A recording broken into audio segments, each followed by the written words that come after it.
Hello student, math magician online class में आपका स्वागत है। मैं श्याम कुमार। सबसे पहली बात है कि आप लोगों का 2 सब्जेक्ट का एग्जाम हो गया है, मैथ और साइंस का। तो हम आशा करते हैं कि मैथ में भी आप अच्छे से लिखे होंगे और साइंस में भी अच्छे से लिखे होंगे। लेकिन एक चीज है स्टूडेंट कि वीडियो को लास्ट तक ले आप देखिएगा। निश्चित है कि आपको जानकारी सही मिलेगी, लेकिन प्लीज वीडियो को अंत तक जरूर देखिएगा। सबसे पहली बात है कि क्यों परीक्षा में टेंशन बढ़ जाता है, क्यों परीक्षा देने से आप घबराते हैं, क्यों परीक्षा के समय ही सारी समस्याएं आपके सामने में उपस्थित हो जाती है, क्योंकि आप उसके पैटर्न को नहीं समझ पाते हैं। और जब आप उसके पैटर्न को समझ जाइएगा तब आपके लिए परीक्षा एकदम आसान हो जाएगा स्टूडेंट। तो आपको पैटर्न समझाने का ही हम कार्य करते हैं।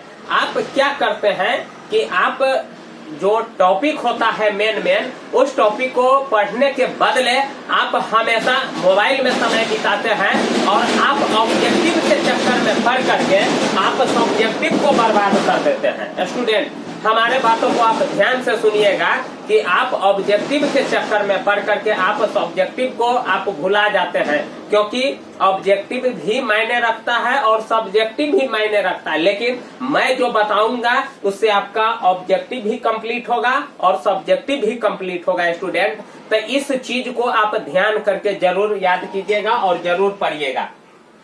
तो स्टूडेंट, सबसे पहली बात है कि आप जब भी परीक्षा देने जाते हैं तो आपके पास मात्र 24 घंटा का समय होता है। जब आप परीक्षा दे करके आते हैं तब 24 घंटा में आप ज्यादा से ज्यादा 10 घंटा पढ़ सकते हैं, उससे ज्यादा आप नहीं पढ़ सकते हैं स्टूडेंट। तो आप मान लीजिए कि साल भर का जो समय था आप उतने में आपका तैयारी हो गया भी होगा, या अगर मान लीजिए कि अगर नहीं भी तैयारी हुआ है तो क्या स्टूडेंट आप सिर्फ ऑब्जेक्टिव को पढ़ करके आप सवाल का जवाब दे सकते हैं? तो आप नहीं दे सकते हैं। तो उसके लिए आपको ऑनलाइन क्लास के ऑब्जेक्टिव, देखिए स्टूडेंट, हमको भी यह काम पहले ही करना चाहिए था, लेकिन आज हम कर रहे हैं क्योंकि हमारे पास थोड़ा सुविधा उतना नहीं था, इसलिए हम आज आपको बता रहे हैं। लेकिन देर सही दुरुस्त सही स्टूडेंट। लेकिन इतना काम आप जरूर कीजिएगा एग्जाम देने से पहले।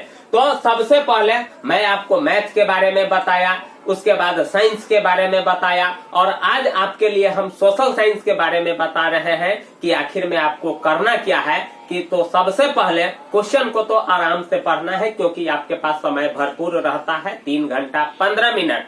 तो 3 घंटा आपसे क्वेश्चन के टाइम लगाएगा, यानी क्वेश्चन को सॉल्व करने में टाइम लगाएगा, और 15 मिनट जो होगा वह एक्स्ट्रा क्वेश्चन को पढ़ने के लिए ही समय बनाया गया है। इसीलिए उस समय को जरूर आप याद कीजिएगा, जरूर और निभाइएगा स्टूडेंट। तो इसी क्रम में हम आपको बताते हैं कि आपको करना क्या है और करना नहीं क्या है। कि सबसे पहले आप ऑब्जेक्टिव के चक्कर में पढ़िए, लेकिन बुक से सहयोग लीजिए। और वो किस बुक से? तो जो महत्वपूर्ण चैप्टर है, जो मेन टॉपिक है, उसको आप पढ़िए। यानी जो भी ऑनलाइन क्लास करता है, जो ऑब्जेक्टिव बताता है, वह कोई क्वेश्चन सेटर नहीं रहता है स्टूडेंट। इतना मैं आपको बता देता हूँ। जो क्वेश्चन सेट करता है वह मैं जो बता रहा हूँ यह वही बात कहता है। यह एकदम इस चीज को शोध करने के बाद मैंने सोचा था कि चलो स्टूडेंट को थोड़ा बता ही देते हैं। तो सबसे पहले आपको क्या करना होगा कि उतना ऑब्जेक्टिव के पीछे नहीं पढ़ना है, क्योंकि वह सही रहता भी है। मान लीजिए कोई 100 ऑब्जेक्टिव बताया, ठीक है स्टूडेंट, कोई 100 ऑब्जेक्टिव बताया, अगर उसमें से 10 गो ऑब्जेक्टिव टकरा गया तो 80 को यानी 90 गो ऑब्जेक्टिव तो बेकार आपका हो गया। तो इसीलिए स्टूडेंट उतना जल्दबाजी भी आप नहीं कीजिए। तो सबसे पहले कल आपका एग्जाम है सोशल साइंस। क्या है? Social science. तो सोशल साइंस में देखिए पैटर्न को समझिए। भूगोल से 20 नंबर का रहता है, इतिहास से 20 नंबर का रहता है, राजनीतिक विज्ञान से 17 अंक का रहता है, आपदा प्रबंधन 6 अंक का रहता है, और वस्तुनिष्ठ प्रश्न 80 गो में से 40 गो अंक मिलेगा। तो स्टूडेंट देखिए यहाँ ऑप्शन आपके पास बहुत ज्यादा है।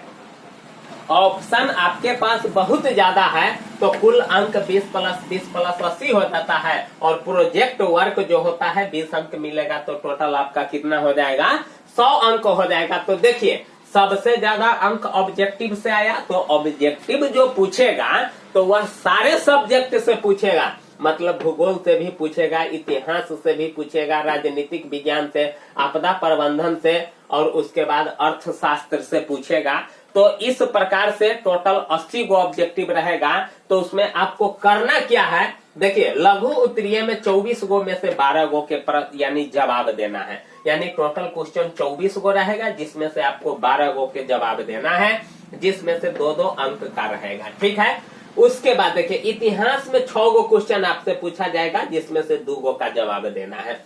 राजनीतिक विज्ञान से 4 गो में से 2 गो का जवाब देना है। अर्थशास्त्र में से 4 गो में से 2 गो का जवाब देना है, और भूगोल में से 6 गो में से 3 गो के जवाब देना है, और आपदा प्रबंधन में 4 गो में से 2 गो का जवाब देना है। तो 3 2 5 2 7 2 9 और 2 11, और इसमें से देखिए सॉरी मिस्टेक हो गया है, 6 गो में से 3 गो आपसे यहाँ पूछा जाएगा। तो इस प्रकार से 12 गो का हो गया। देखिए दीर्घ उत्तरीय में 8 गो में से 4 गो पूछेगा, इतिहास, राजनीतिक, अर्थशास्त्र, भूगोल में से 2-2 गो क्वेश्चन रहेगा, जो 5-5 अंक का होगा।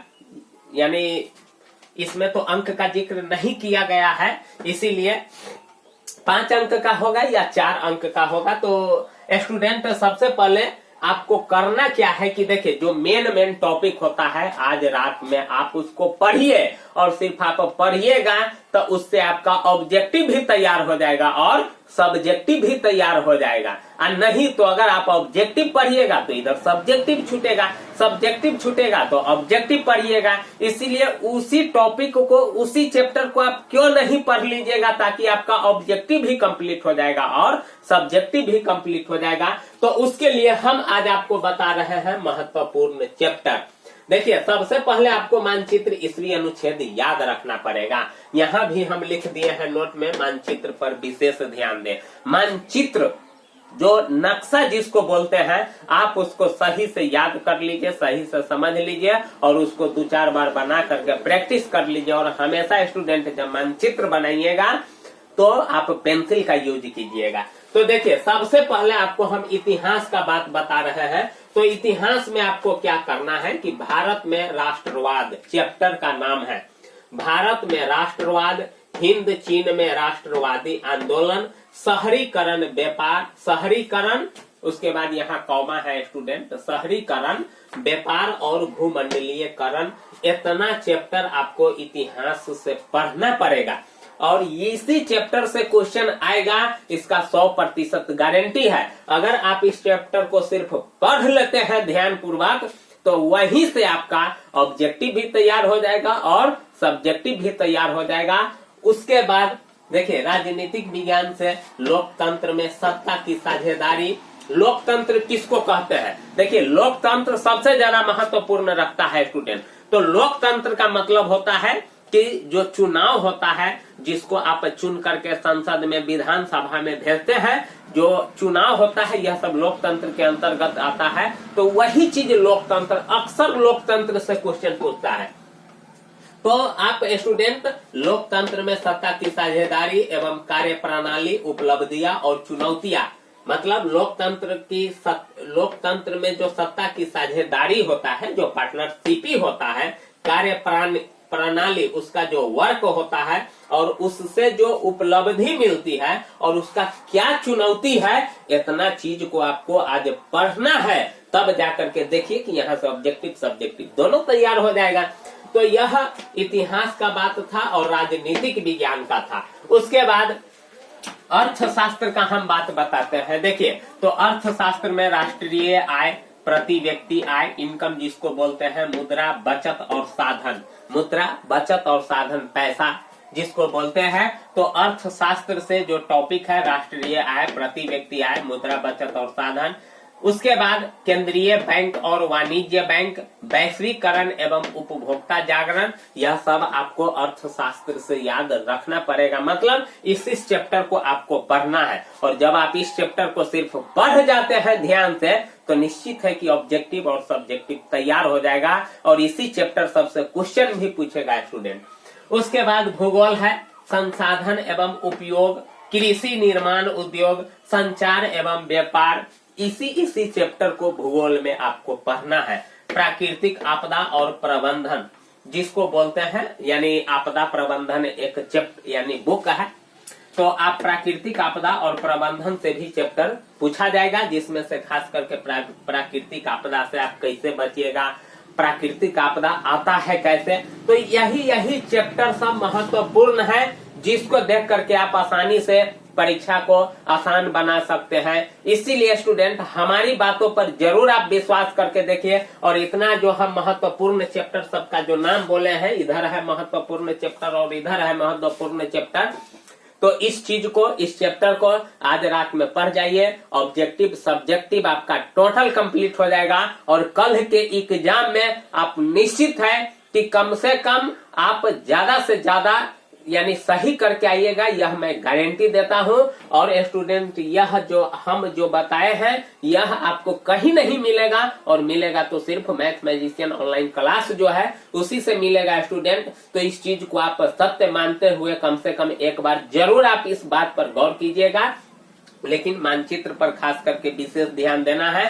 तो स्टूडेंट हमारी कामना है कि आप इन टॉपिक को, आप इन चैप्टर को आसानी से समझ सकिएगा, आसानी से पढ़ सकिएगा, और इसके लिए हम आपको उसके बाद जो अगला सब्जेक्ट होगा उसके बारे में बताएंगे स्टूडेंट। तो प्लीज चैनल को जरूर सब्सक्राइब कीजिएगा, लाइक कीजिएगा, और उसके बाद यानी कमेंट भी जरूर कीजिएगा, कि कमेंट जब आप कीजिएगा तो मेरा भी मनोबल बढ़ेगा कि मैं जो कर रहा हूँ वह सही कर रहा हूँ कि नहीं कर रहा हूँ। इसीलिए स्टूडेंट आप इन टॉपिक को जरूर पढ़ लीजिएगा, इससे ऑब्जेक्टिव सब्जेक्टिव सब तैयार हो जाएंगे। और नहीं तो आप सिर्फ ऑब्जेक्टिव के चक्कर में पढ़िएगा तो सब्जेक्टिव छूटेगा, सब्जेक्टिव के चक्कर में पढ़िएगा तो ऑब्जेक्टिव पढ़िएगा। इसीलिए परीक्षा में टेंशन लेने की जरूरत नहीं है। जब मैं आपके साथ हूँ, मैथ मैजिशियन ऑनलाइन क्लास जब आपके साथ है, तो एकदम निश्चित है, गारंटी है कि मैं भी आपके सपनों को जरूर साकार करूंगा। इसीलिए स्टूडेंट इतना टॉपिक को आज रात पढ़ ले। थैंक यू, धन्यवाद।